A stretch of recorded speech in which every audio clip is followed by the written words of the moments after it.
जदि आपणक फेस रे pimples spot रही जाइए जमा रिमूव भी होनी आ सन रे जो टैन भी हो जाइए मुँह बहुत डल देखा जाउची और मेकअप नेले मेकअप जमा फेस रे बसु ही ना। तो चलतु मु आपको दुईटा सिंपल स्टेप कहबी जो दुईटा स्टेप फॉलो कर सारा पर आपणक स्किन पूरा कोरियन स्किन भाया ग्लो करिवो। सेथिपाई आपनको एक गोटे मास्क बनवाक पड़ो आ मास्क बनवाई आपको दरकार गोटे आलू। मु गोटे छोट साइज आलू नहीं आप चाहिए आपण फेस हिसाब से आप जी क्वांटिटी बनवाई चाहते लाइक मीडियम कि बड़ साइज आलू भी नहीं पारे जेहेतु मो पाखे फ्रिज ना मुझे स्टोर करके रखिपारि से गोटे छोट साइज आलू नहीं। तो मत आलूर जूस ही बाहर करार अच्छी मुझे ग्रेटर साहाଯ୍य ग्रेटिंग कर जूस बाहर करना जदि आपंक पाखे ग्राइंडर अच्छे तो आप फ्रेश की जूस बाहर करने। तो मुझे आलूर जूसटा बाहर करनेली। एबे मु आदेहरे एमिति किछि जिनस ऐड करिया पई जाउची जहाको ऐड करिके आपण फेस रे लगेई देले आपण फेस चमकी जीवो आपण मो निज मिरर रे देखले भी आपण चमकी जीवो एटा मु ना आउ किए। एबे मु आलू रे रस रे ऐड कली गोटे छोट साइज रे कदली आउ 1 स्पून राइस पाउडर आउ बेसन 1 स्पून हनी आउ 1 स्पून एलोवेरा जेल। जदि आपण पाखे एलोवेरा फ्रेश एलोवेरा अच्छे आप फ्रेश एलोवेरा भी पकई पारे। आउ मु लास्ट को ऐड करती देहरे 1 स्पून रोज वाटर ताकू मु गोटे फाइन पेस्ट बनी देती आदको फेस रे बर्तमान एप्लाय करने। आ फेस रे एप्लाय करने पूर्व आप मन रखिथे फेसटा को भल भाव में क्लीन करने। आप जो भी फेस वाश लगाउछंती से फेस वाश लगे फेसटा को क्लीन करने। देखूँ मुझे लगेला फास्ट लगे कि मो फेस रे केते सुंदर माने ग्लो आसीगलानी। आपण आखिर तले भी लगे पारे ओठ लगे दी पारे।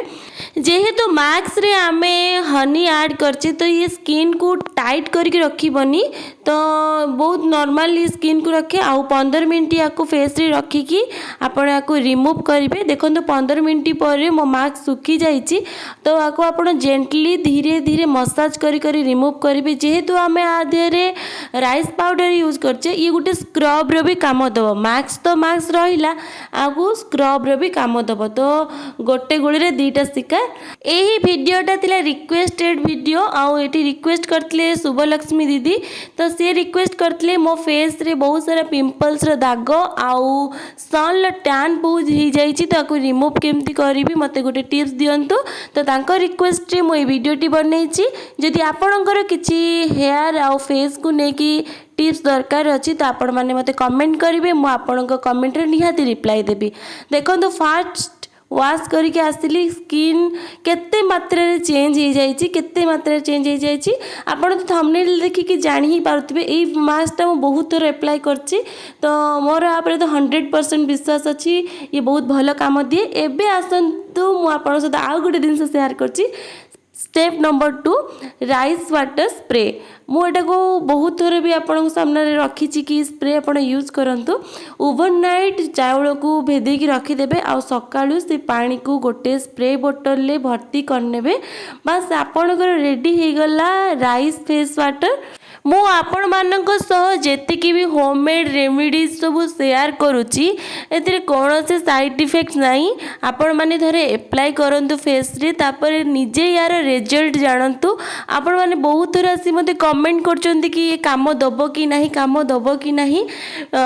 आपण गोटे थर दुई थर जो जिनस अप्लाई करचंती से केबे भी काम दबनी। आपण को कांस्टेंट लगेबार अछि आपण कांस्टेंट लगांतु आ रिजल्ट निहादिया भाव रे आपण पाइबे।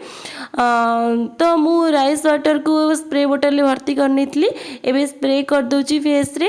आपण देखंतु खाली गोटे थर से मास्क आपण सामने लगेची आ तापर तार ग्लो देखंतु। आ राइस वाटरटा तो माने सुने पे सुहागा ये आहुरी भलो काम दिए।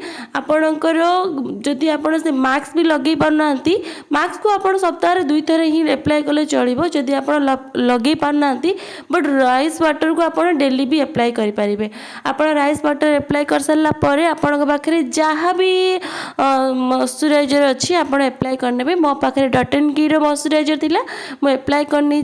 आ देखो मो स्किन जेहेतु मु ए मास्क बहुत थर एप्लाय करची मो फेस रे तो मु जानी मो स्किन वर्तमान माने बहुत बहुत बहुत सॉफ्ट लगुला मु तो पूरा परी भाया फिल नौली जदि आपण मानक लगुच कि मो फिल्टर पकई देखो मोर गोटे छोट मुहरे कला जाए अच्छी से पूरा प्रॉपर देखा जाउछि बट किसी स्पॉट मो मुहरे नहीं जदि मो वीडियो आपण मानक भल लगी लाइक शेयर करने को जमा भूलिए आउ जातु जल्दी जाकि मास्कटा बनैकी लगाते रही बाय बाय।